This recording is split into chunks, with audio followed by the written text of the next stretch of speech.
na isuspindir ang Sa pilihan. taho ka mag-issue sa war on drugs, palagis man subutang higit na paan. Tubig baha noong hinabot pa sa lampas na magitan. Siya daan na stirong tuming kalayo ang apektado kang kasunod.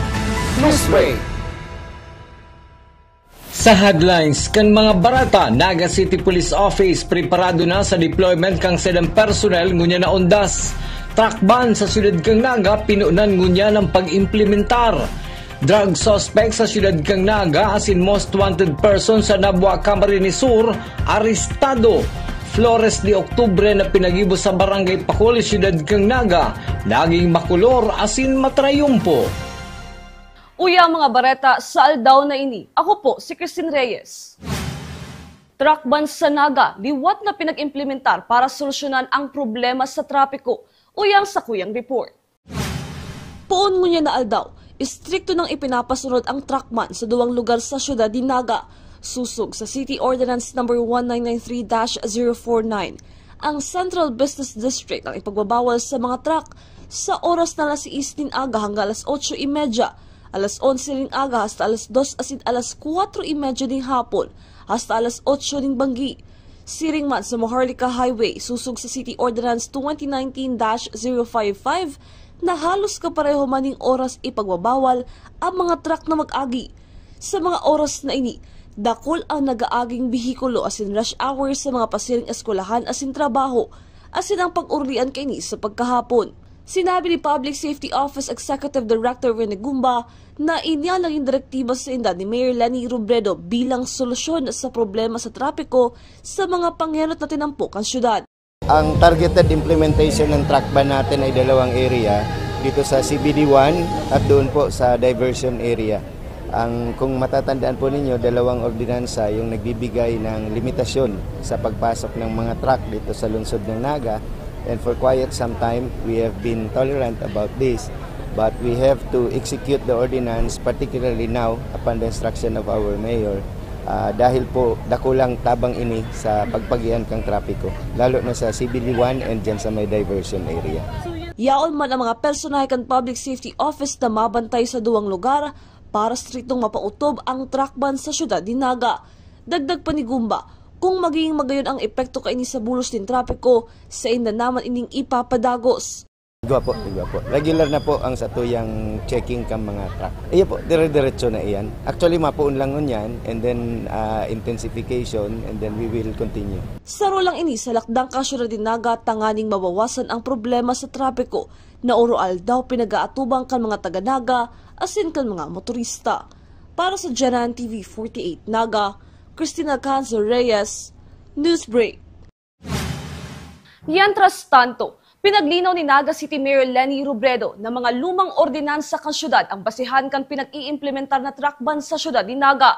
Kung dai subot maging epektibo ang duwang ordinansa kang syudad, mapipilitan silang maghaman asin magpa-approve din bagong ordinansa para solusyonan ang problema sa trapiko sa syudad. Di na kita mapasang bagong ordinance, si duwang ordinances na lang on traffic ban, aayusun ta. Tapos na pag okay na siya with the old ordinances, di na kita mapasa din bago. Pero kung di pa din siya okay, despite the fact na nag-i-stricto ka sa implementation kang old ordinances, baka magpasa kita ning bago. I-request ta kay Councilor Omar na mag-sponsor ning bago na mas lawigan si oras. Ngunyan kaya garo butal-butal siya. Garo igwang early morning, tapos udto, tapos hapon. Igwang proposal during the meeting na dire-diretso. Mas madali ang pag-implement. Pero sabi mi, dry run.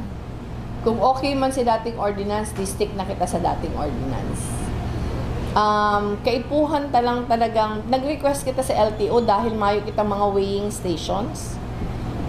Pero saro yan sa advocacy ni Councilor Aris, na lalo na si mga bridges na diin na okay, na istriktuhan na talaga ang capacity. So hopefully nga ni si mga bridges na may weighing stations. Ang sabi man kang LTO, papasubion kita. Biyahe kan Philippine National Railways pasiring sa Lupi, Camarines Sur, mapo na sa Petsa 5 kan masunod na bulan. Ang kompletong detalye sa report ni Cristina Valenzuela. Pinag-inspeksyon ngunit naaldaw ni Philippine National Railways General Manager Giovanni Miranda ang linya kan tren na aagihan kang biyaheng Naga-Lupi-Lupi-Naga. Kabali sa pinag-e-inspeksyon kang engineering team ang mga unauthorized level crossing para masiguro na ligtas ang operasyon kang tren pag ini magpuon ng magbiyahe. Opo, bumaba ulit dito dahil po nung nakaraan po tayo ay nagkaroon ng inauguration sa Lupe ay hindi po natuloy yung inspection na ito at ngayon po gagawin po natin at makita yung kondisyon ng ating trucks at sa yung mga tulay na mga dadaanan po sa pag-extend ng biyahe mula dito sa Naga, yung regular na Gasipokot, idudugtong natin yun po hanggang sa Lupe. At magbubukas po yung linya natin na regular na magsasakay ng pasahero hanggang Lupe nitong darating pong November 5 sa taon na ito.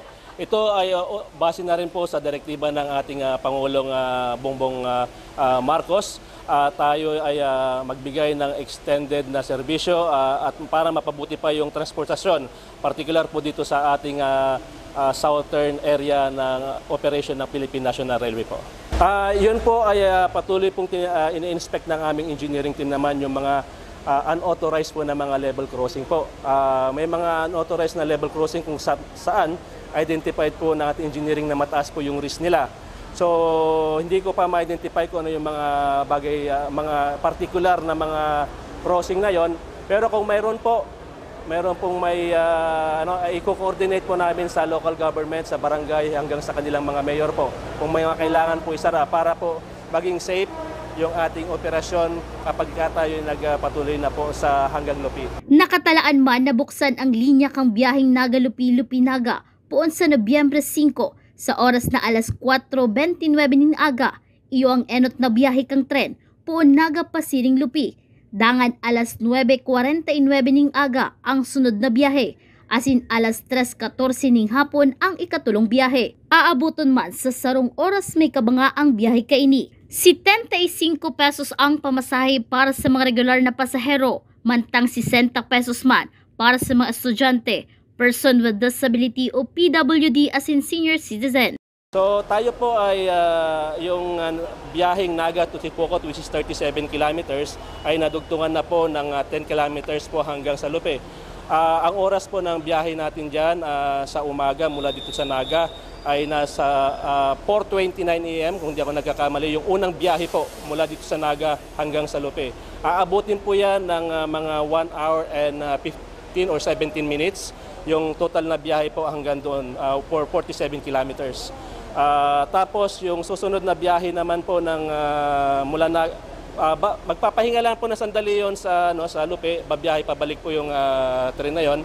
Tapos yung sunod na biyahe ulit dito sa Naga papuntang Lupe ulit ay nasa 9:49 AM yung susunod na biyahe. Tapos yung sa hapon din naman yung pang-tatlong loop niya ay nasa 3:14 PM po. So tatlong biyahe pa rin po ang ating ibibigay na serbisyo dito sa linya natin ng Naga to Lupe. Tapos po ang pamasahe po natin dyan ay nasa 75 pesos po yung regular na pamasahe sa kabuuan ng 47 kilometers. Tapos po yung discounted na pamasahe naman po ay nasa 60 pesos po. Discounted for our senior and students. So 60 pesos lang po yung pamasahe sa buong 47 kilometers po nakabahan ng dyan. Araw-araw po yan, yan po yung magiging rate po ng pamasahe at yung biyahe ng schedule din po, araw-araw din po yan na sa darating po na undas, ganun pa rin po ang magiging serbisyo po dahil base po sa datos po ng ating operations department ay halos wala naman pong masyadong pagbabago. Bagkus yung iba pang araw sa datos nila ay parang kokonti mo biyahe dahil nga po nasa kanya-kanyang mga bayan or barangay ang karamihan po. So normal lang po ang ating biyahe, walang karagdagan pong loop ng train or walang kadagdagan po ng biyahe ng train na ibibigay. Pinag-asiguran man kang Philippine National Railways ang kaligtasan kang sa indang mga pasahero sa pagbukas kang bagong ruta kang tren ang biyaheng Naga-Lupi vice versa. Para sa GNN TV 48 Naga, Cristina Valenzuela, Newsbreak. Sa bagong rutang bubukasan kan PNR na biyaheng Naga-Lupi, Lupi-Naga, sinabi ni PNR General Manager Giovanni Miranda na kabali ini sa pagpapagayon kan serbisyo kan Philippine National Railways para sa publiko. Siniguro ka ini nakabali man ang pagpa-improve kan maintenance kan tren asin ang pag-rehabilitate kan riles na aagihan. Huli ka ini, naglalaom ang ahensya na magkakaigwaling dagdag pondo ang PNR para mas mapakarahay ang mga infrastruktura sa bilog na Bicol Region. Yes ma'am, kasama naman po yun yung improvement ng tren natin. Although iisa pa lang po ang babiyahin tren natin dito, yung pag-i-improve po ng ating maintenance sa tren at yung effort po natin ng ating migrate ng mga additional train para sa operasyon dito ay kasama sa effort po yon. Pero ang pinamalaking effort po natin sa pag-extend po ng linya ng hanggang Lupe ay yung pag-rehabilitate po ng ating tracks o yung riles. Kasama na rin po yung mga bridge na mga dadaanan dyan. Matatandaan po natin kasama dito yung isang tulay sa Ragay na naapektuhan po noong nakaraang bagyo ay yun po ay na-rehabilitate sa loob po ng 3 buwan lamang after po nitong taon na ito. At ngayon ang pinag-concentratean po ay yung mga trucks po natin at ibang release pa po. Kami po ay umaasa sa pamunuan po ng Philippine National Railway at ganoon din po ng ating butihing Secretary Secretary Giovanni Lopez na madadagdagan po ng pondo ang Philippine National Railway para mas may saayos pa po natin yung ating mga infrastruktura, yung pagre-rehabilitate ng ating infrastruktura dito po sa Bicol po. May inaasahan po tayo na yung ating budget this year ay mai-implement po natin yung early procurement ng ilang activities na. Yun ay isang bagong strategiya na gagawin po namin. At ngayon pa lang pong bago magtapos ng taon na ito, ay amin na pong pinaghihimay-himay kung ano yung mga pinaka-importanting bagay na mai-early procurement po namin para makapag-deliver po na mas maayos na mga pag-maintain, maintenance sa ating mga relays, bridge at kasama na ng mga stations. Padagos sa mga bareta, Bicol Central Station mas magiging sibot sa Petsa 2 kang Nobyembre kung saan mapuruli na si mga nag-obserbar kan undas sa syudad din Naga at ibang parte kan Kabikolan. Uyang sa kuyang report. November 2, pagkatapos kang obserbasyon kang undas, ang pinaghahandaan kang Central Bus Station, huli sa dakol na mapurli sa kanya-kanya nindang lugar, asin nag-uli lang sa syudad din Naga, tanganing bisitahon ang sa mga mahal sa buhay na nagtalikod sa kinaaban. Susog kay CBS Manager Nonoy Reforzado, hihilingon ninda ang sa inang datos kung pira ang mga bus ang sa inang kinakaipuhan para sa mga mapuruli sa Metro Manila asin kataraid na lugar. Ang datos na ginagamit para ma-determine po kung pira ang kaipuhan tang mga buses naman for dispatch going to Metro Manila puon sa November 2. Kasi hiling tanabaad November 2 an maging magigitang sibot dahil November 3, Lunes, may trabaho na yan. Pero preparado po kita from November 2 until November 5. Nakipag-coordinate naman sinda sa Land Transportation Office as in Land Transportation Franchising and Regulatory Board sa pag-check ka mga bus na mabiyahe. Dagdag pa ni Reforzado, may magkapera naman na surprise inspection ng LTO as in LTFRB para masiguro na maging ligtas ang biyahe kan publiko. Si mga coordination po sa sa mga national agencies na usually top partner, the Philippine National Police, si LTO and LTFRB. Actually si LTO saka si LTFRB from time to time nagkakaigwara po sila mga surprise visit sa Bicol Central Station para ma-check bases sa ma-check ang mga bases sa indang mandato. Ano po. So basically yan po sa tuyang kumbaga kasibutan na ato bangon. Nakahanda man ang opisina ng Reforzado sa magiging kasiributan asin plansyado naman ang silang plano na ilalatag na sana sa mga masurunod na aldaw. Para sa Janan TV 48 Naga, Cristina Canzo Reyes, Newsbreak. Padagos sa mga bareta. Padagos man ang rehabilitation kan riles kan tren kan Philippine National Railways po sa Lupi, Pasiring Tagkawayan, Quezon. Susog kay PNR General Manager Giovanni Miranda, May istasyon din tren sa Del Gallego, Camarines Sur, asin Tagkawayan, Quezon, ang napunan ng pakarhayon. Sa ngunyan, pinapakarhay naman si tulay sa may parteng Del Gallego. Alagad may mga tulay ang kaipuhan pang pakarhayon bago mag-operate pa si ring Tagkawayan. Hihilingon pa ni Miranda kung kakayanon pang makapagdagdag ni mga personahe na magiging katabang kan mga nasa engineering department para maparikas ang trabaho. Dagdag pa ni Miranda, pupurbaran na kan PNR gamiton ang pampaserong tren, Puon Lupi hasta Tagkawayan. Yung Tagkawayan po, ongoing po yung rehabilitation yan mula dito po sa Lupe. May mga estasyon pong inaayos na dyan, particular po yung Del Gallego, yung Tagkawayan Station din, sinamuna na pong inaayos na rin yon.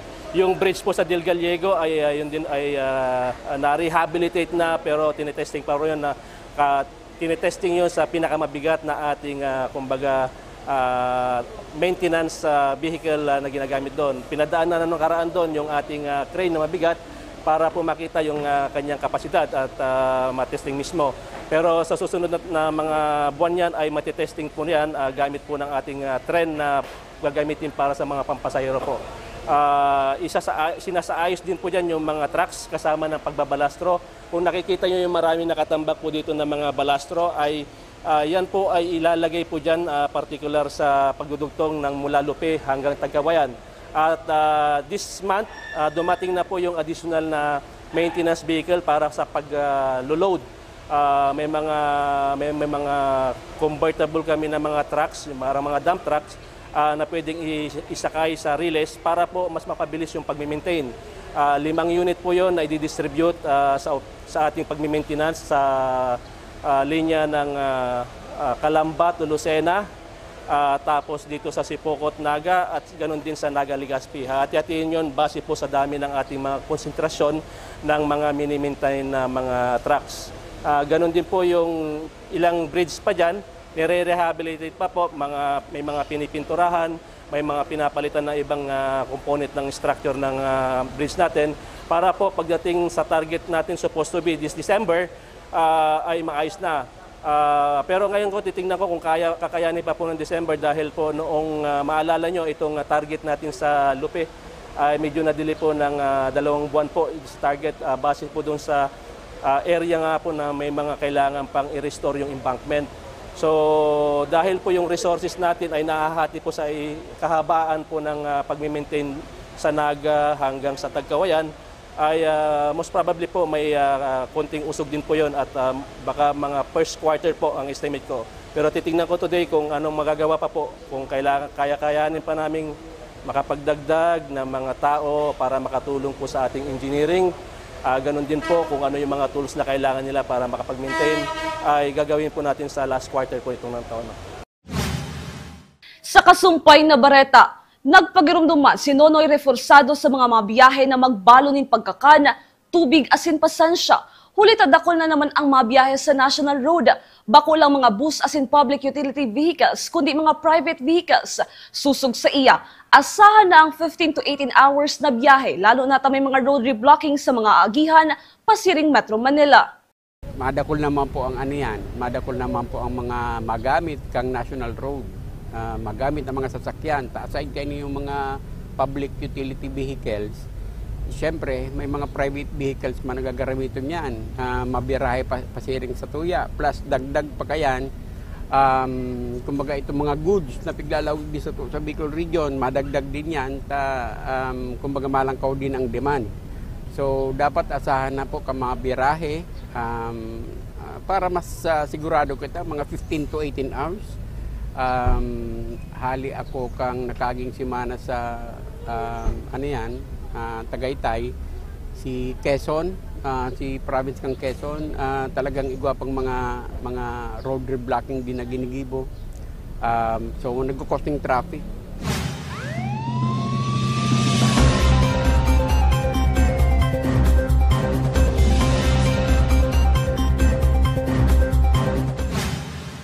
Naga City Police Office preparado na sa inang deployment ngunya na undas. Ang detalye sa report ni Cristina Valenzuela. 702 na mga personay kang Naga City Police Office ang nakatagamang i-deploy sa undas. Unang-una po ang si NCPO Insipyo po ay ready na ngayong undas. Meron tayong i-deploy na 702 personnel. So, kasali na po dito yung mga motorist assistance centers natin, PNP assistant desk na makikita nyo po pagpunta ng sementeryo. So, meron din tayong naka-assign sa mga checkpoints. Hindi po mawawala yon. May medical and dental team din na madi-deploy. Sigun kay Police Lieutenant Colonel Chester Pumar, gabus man na area sa syudad kang Naga ang babantayan kang PNP. Nguy na undas, alagad mas tututukan ninda ang kalabaan kang Maharlika Highway. Urog na inaasahan kang pulisya na doble ang bilang ka mga mapasiring ngunyan sa Camposanto. Okay, ang isa sa mga pinakababantay natin is yung halos lahat, Halos lahat kasi madaming influx ng tao talaga ang bumibisita, Last year na witness natin na ang iba nga hanggang umaga nasa sementeryo pa. So mas diin-diin ng konti doon sa Maharlika Highways kasi ang mga dumadaan po dyan ay from north to south pa. So may mga pagdating po sa trapiko mas lalong papaigtingin. Expectation natin mas marami ngayon, baka madubli po. Unang-una ngayon pa lang wala na yatang pasok. So pangalawa, maayos ang panahon at marami po ang magbabakasyon dahil sa haba ng linggo, yung weekend. So, meron kaming full alert na in-upgrade, ang alam ko mag-i-start 29. Mientras tanto, ipinaabot man kang Naga City Police Office ang mga bawal o dai pwedeng darahon sa laog kang Camposanto. So, sa mga do's and don'ts po natin, dati lang po bawal yung mga bladed weapon, alcohol, or alak, maiingay na sound system. So, yan po, as of now, yun ang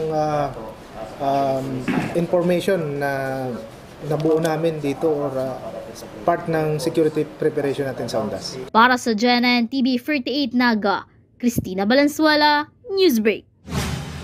Sa iba pang police report, pasado alas 3:45 din aga kasuwago sa Zone 6 Barangay San Felipe, Naga City, kan maaresto sa drug buy-bust operation kan Naga City Police Office Station 3 ang 29 years old na si Ayas Makmak na taga Magtuto Compound, Barangay Concepcion, Pequeña.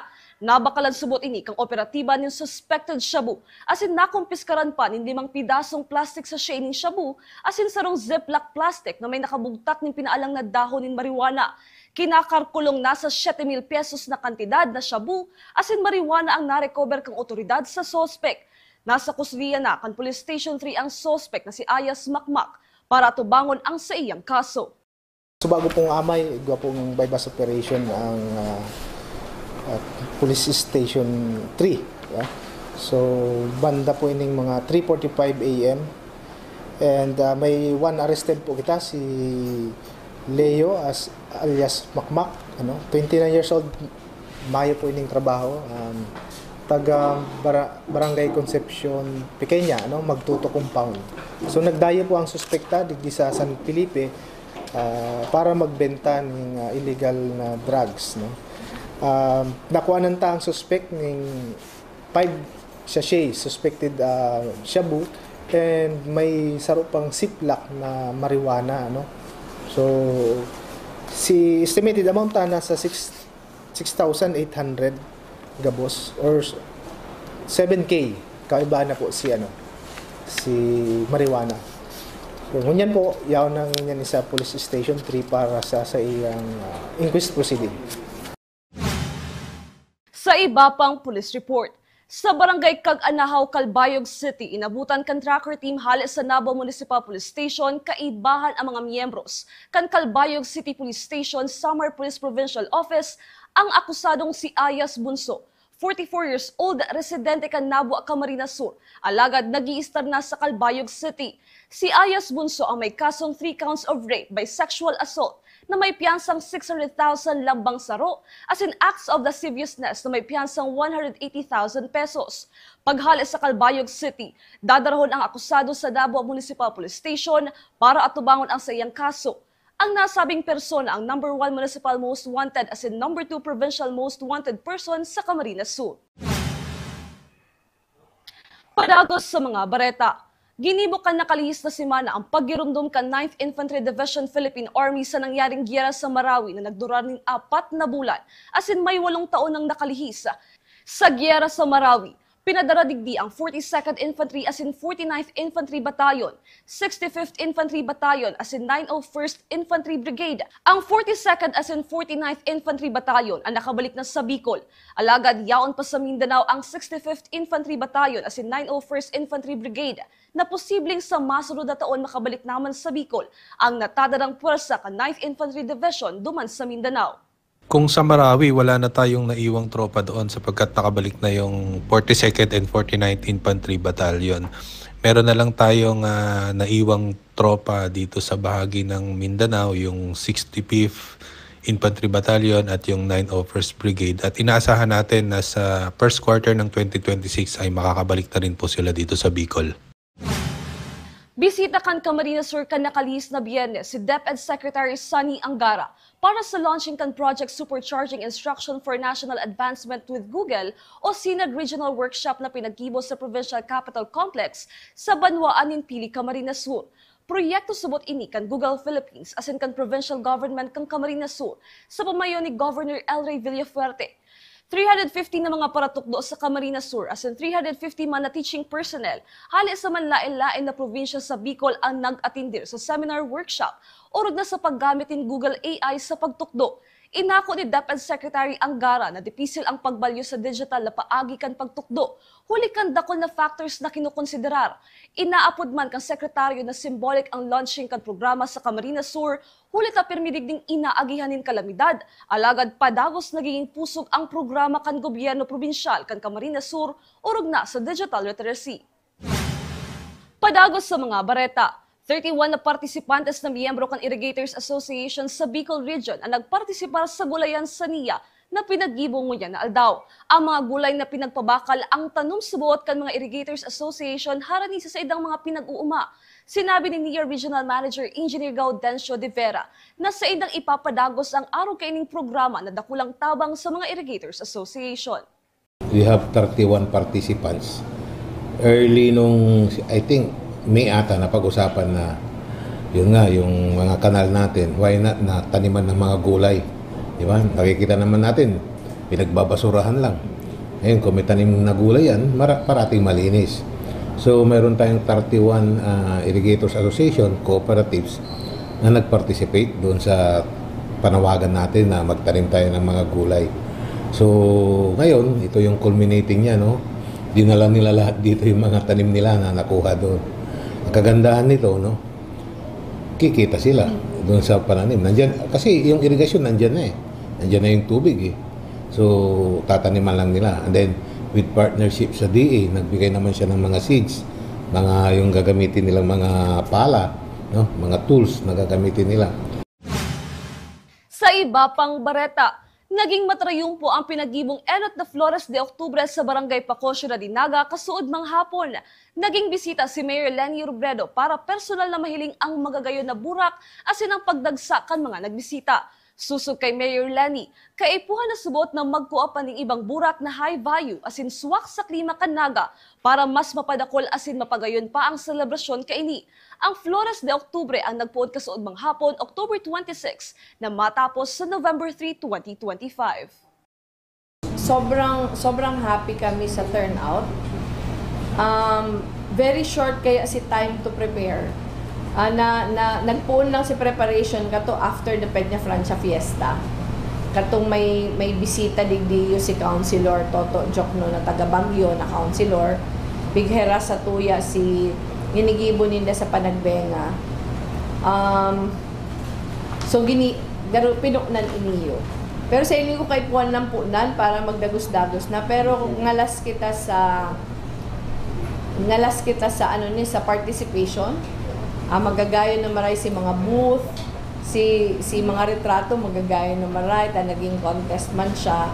Ang pinaka-dream ko lang digdiyo na sana makapuun na kita. Dapat city ang magtabang para magpuun na makakultivate na kita. Kato mga high value na mga burak. Sa hiling ko kaya taman, hanapon lang itong mga burak na pwede sa klimata. Bago po kitang magpaaram, batiunta po muna ng happy birthday ang saro sa satuyang mga campus correspondent na si Ace Sungwan. Asin yan ang mga bidang baretang nakalap kan mas pinakusog na puwersa kan Janan TV 48 Naga News and Bicol Affairs. Day malingaw na i-followan sa may official Facebook page, Janan TV 48 Naga. Padagos kaming mahatod din mga baretang garantisadong nangyayano at asin na papanahon. I-hit ang subscribe button sa mayong official YouTube channel, Janan TV 48 Naga, para updated kita sa mga bareta asin istoryang bidaan Bicolano. Ako po si Cristin Reyes, asin ini ang Janan TV 48 Naga News Break.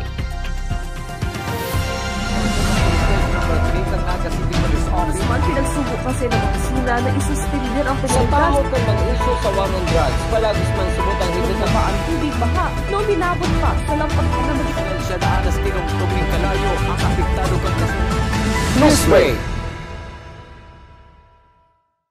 The future is a race. At Naga College Foundation, we don't just keep up. We set the pace and we change the game. College of Business and Management, where ideas grow into enterprises. College of Teacher Education, shaping minds that shape the nation. College of Health Sciences, where compassion meets innovation. College of Engineering, designing solutions that redefine tomorrow. College of Arts and Sciences, fueling creativity, culture, and connection. College of Accountancy and Finance, empowering the economy through mastering numbers and market. College of Criminal Justice Education, protecting communities with excellence and integrity. College of Computer Studies, coding the language of the future. And with NCF micro-credential programs, you don't just wait for the future, you leap into it. Gain and demand skills fast, short, powerful, and flexible. Designed to fit your life and fuel your career. 8 colleges, endless possibilities, and micro-credentials to keep you ahead of the game.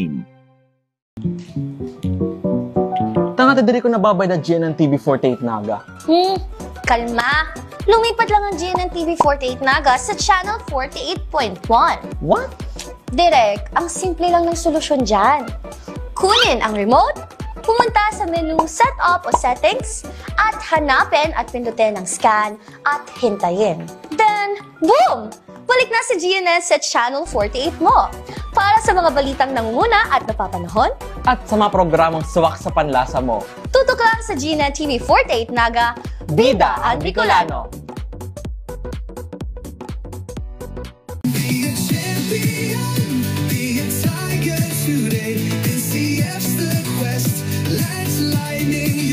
At the Naga College Foundation Basic Education Department, we provide an environment where innovation is nurtured and resources promotes collaboration and discovery. Our students benefit from hands-on learning in cutting-edge science and technology laboratories, bridging theory with practical application. We maintain a supportive institutional framework, ensuring a safe, clean, and academically focused atmosphere for every student. Beyond academics, our comprehensive facilities, including sports, develop leadership, teamwork, and discipline. NCF is proud to be a LASO accredited institution, a recognized mark of excellence and high-quality education. This is Naga College Foundation Basic Education Department. Changing the game. At NCF, we're all about that holistic grind. Hands-on training, real-world experience, and affordable education that gets you industry ready. Shoot to edit, detail from concept to screenwriting. From shooting to editing to actual broadcasting, NCF is the first and the only school that has its own operational television and radio stations. No boring stuff, just real skills or the real world. Jika na ba?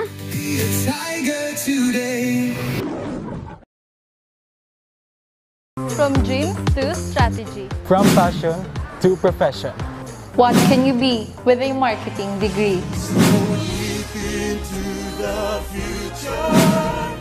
future's in our hands. Deep into the future. We create brands that connect. Be bold, be the brand.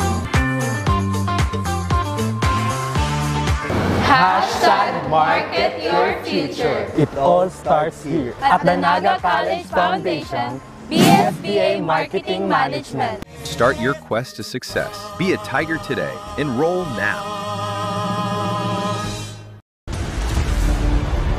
Your quest begins with a single step, where passion meets purpose, and learners.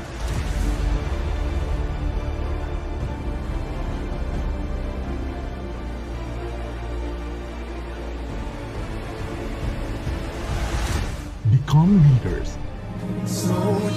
This is where champions in healthcare are made, with AI-powered, world-class, real-life simulating laboratories, top-tier clinical instructors, healthcare industry innovation-focused curriculum, and skills management.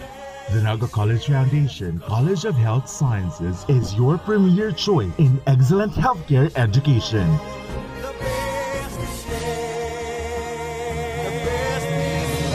Change the game. Be a champion.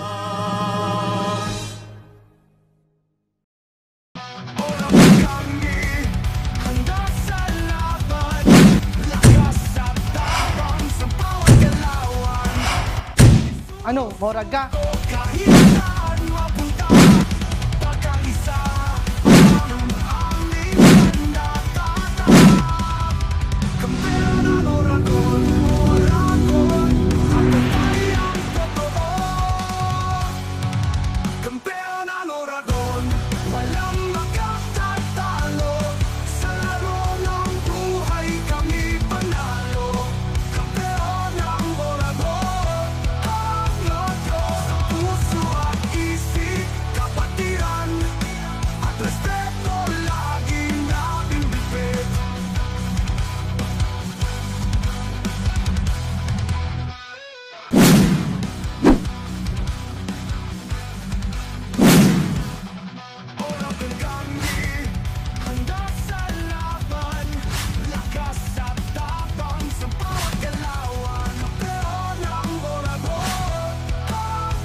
Ano, morag ka?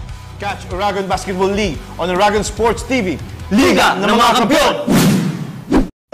Every great success story starts with the right foundation. And at Naga College Foundation, we've been building those stories for years. Here, we don't just teach, we empower. We don't just educate, we inspire. This is where your winning journey begins. Whether you're a dreamer, a doer, or a visionary, NCF is the place that prepares you to achieve greatness. It's not just about the future, it's about today. Taking the steps that make you a winner in every sense, with an affordable tuition, quality education, and excellence in 22 sports programs, which NCF only has in a whole Bicol region. At NCF, we've built a system that's designed for one thing, your success. The strength of NCF is in its system, a system built for real-world readiness. From modern facilities to internship that bring learning to life, we ensure you gain the skills that matter. It's a system that's designed with your future in mind.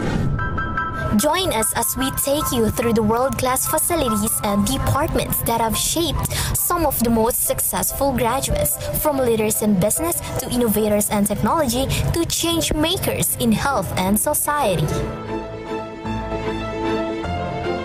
The College of Arts and Sciences is where curiosity meets creativity. With state-of-the-art laboratories and innovative curriculum, the students in CAS are not only gaining knowledge, they're creating breakthroughs. At the College of Criminal Justice Education, we turn passion into profession. Our students are immersed in practical training and a real-world application, becoming expert in law enforcement, criminology, and legal studies. The College of Business Management is a breeding ground for future CEOs, entrepreneurs, and business leaders. With cutting-edge facilities and industry partnerships, CBM students are prepared to lead with innovation and vision. At the College of Accountancy and Finance, we are molding future financial leaders with access to modern accounting software, hands-on practice and financial management, and a focus on real-world financial strategies. CAF prepares you to tackle the complexities of global markets. The College of Health Sciences is where tomorrow's healthcare leader takes shape. Whether it's nursing, medical technology, or biology, our students are immersed in the latest technology and real-world medical practices. At the College of Engineering, we don't just teach you how to solve problems, we teach you how to create solutions. Our students are equipped with the tools and the knowledge to tackle the challenges of tomorrow, from infrastructure to technology and everything in between. The College of Computer Studies is where technology comes to life. Here, students dive deep into software development, IT, and computer professionals to become digital leaders who shape the tech industry. The College of Teacher Education is where future educators learn to inspire, lead, and make a difference. With hands-on teaching opportunities and access to modern teaching tools, seated students are equipped to become teachers who shape minds and mold future generations. Ready to join the ranks of NCF's successful alumni?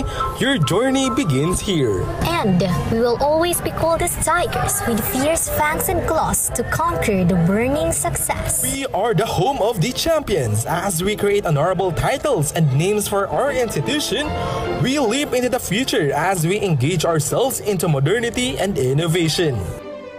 Rise with the strength of tigers. Choose NCF.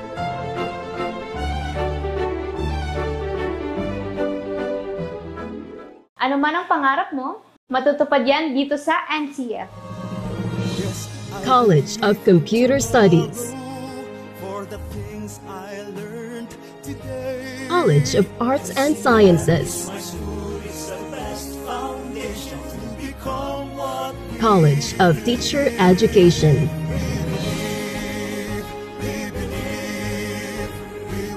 College of Accountancy and Finance, College of Business and Management, College of Engineering,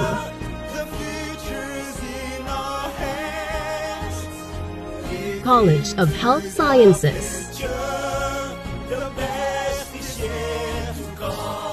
College of Criminal Justice Education. Let your quest begin here at the Naga College Foundation, because we don't just educate, we elevate. Experience NCF high-quality education and be part of the community of champions. Be a tiger now. Leap into the future. At the heart of every dreamer lies the future of limitless possibilities. At Naga College Foundation, we understand the journey. With proper guidance, inclusive community, and state-of-the-art facilities, your dreams can become a reality.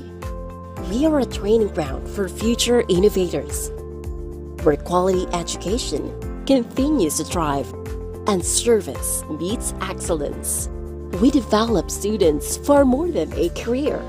We equip them with the right skills and attitude to leap into a future of limitless possibilities. Your future is waiting. All you have to do is to begin. Meet your future self and choose NCF.